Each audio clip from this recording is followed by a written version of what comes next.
Gold price is up again today and is within just a few dollars of closing at a new all-time high. Silver price is surging as well, blasting past $33 an ounce and now is at its highest level of the year. What's going on?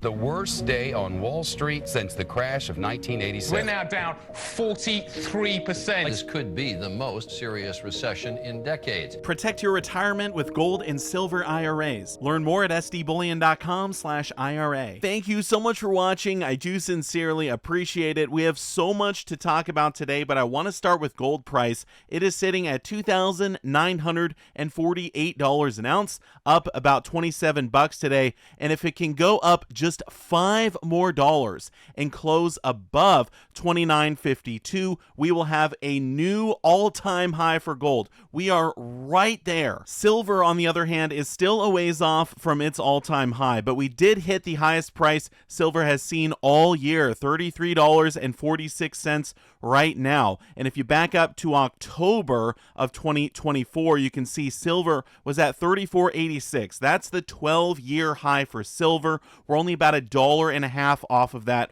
right now. I also want to mention the gold silver ratio has dipped below 90, and in the last few days we have really seen silver start to surge. Is this surge going to continue, and what is causing all of this movement in the metals? The first thing I want to point out is that the inflation report for February was released today and it was lower than expected. So the headline number right here, 2.8%, that is the all items index for the 12 months ending February.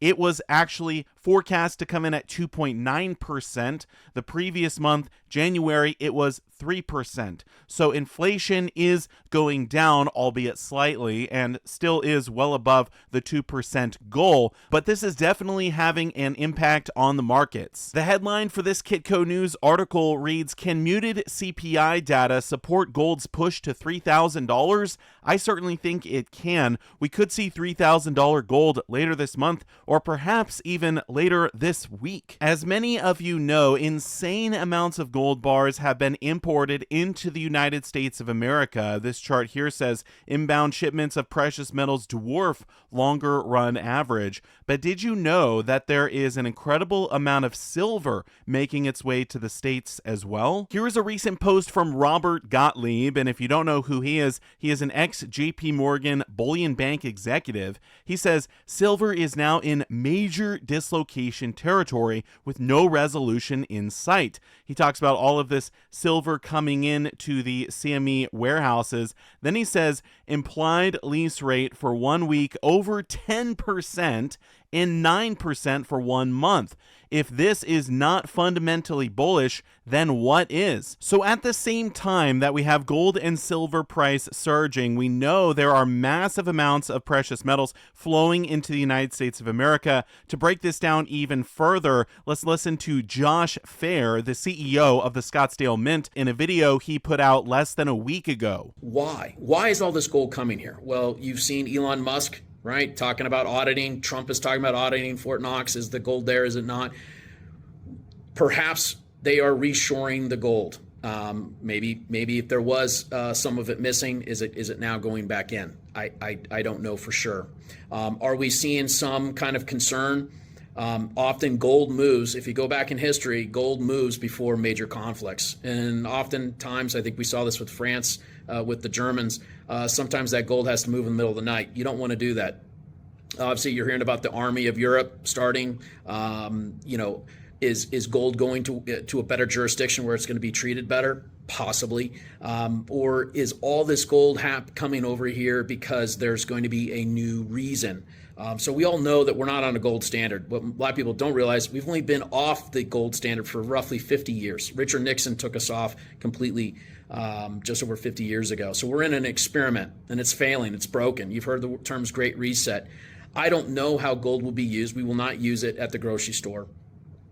However, would there be a gold backing? Would there be a gold peg Will there be a gold bond issued? I mean, there's so many different scenarios. One of the reasons we could be seeing a lot of gold flow into the U.S. is Basel III, which is supposed to start this summer. What does Basel III mean for gold? Well, basically, the regulation reclassifies physical allocated gold as a Tier 1 asset, the safest tier, comparable to cash, while it continues to categorize paper gold or unallocated gold as Tier 3, the riskiest tier. In addition, it obliges financial institutions to hold capital buffers of 85%, previously zero, to secure precious metals financing and clearing transactions. So this incentivizes banks to hold physical allocated gold. They actually have to have the gold bars there. They cannot just hold paper gold.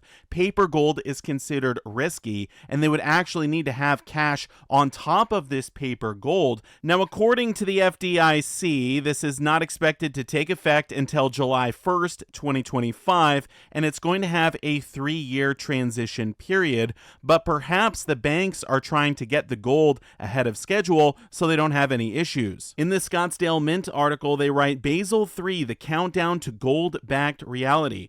Basel III, which started in 2009 after the global financial crisis, was delayed repeatedly due to EU crises, Brexit, etc., now is scheduled for full implementation in the US in July 2025, and current bullion bank behavior suggests that deadline will hold. This is why gold is flowing back into the US. If banks can't reclaim their encumbered gold in time, they'll be forced to continue covering shorts in a rallying market. Everyone already knows there's a problem. If this continues without government intervention, it could get ugly. And here's a chart where they show how bullion banks have been aggressively shorting gold, but they're not doing that anymore. They're just trying to cover their positions. They've gone from being greedy to being very, very fearful. So when I see a chart like this, it makes total sense to me. In the past, banks could just hold a coupon for gold.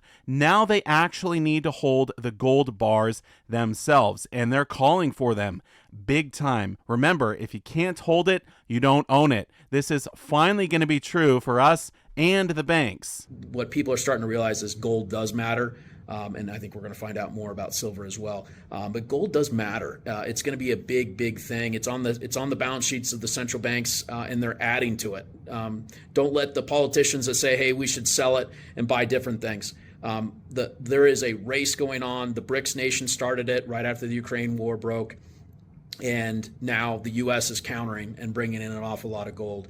So gold is going to be a hot topic as we go forward. I agree, gold is a hot topic, and I'm going to keep you all posted with any updates regarding gold or silver. And also, I want to let you know, Josh Phair, the CEO of the Scottsdale Mint, who you saw in this video, is going to be live on my YouTube channel tomorrow on Thursday, March 13th, 6 p.m. Pacific, 9 p.m. Eastern. We're going to do a live Q&A, so you're not going to want to miss that. I will see all of you tomorrow.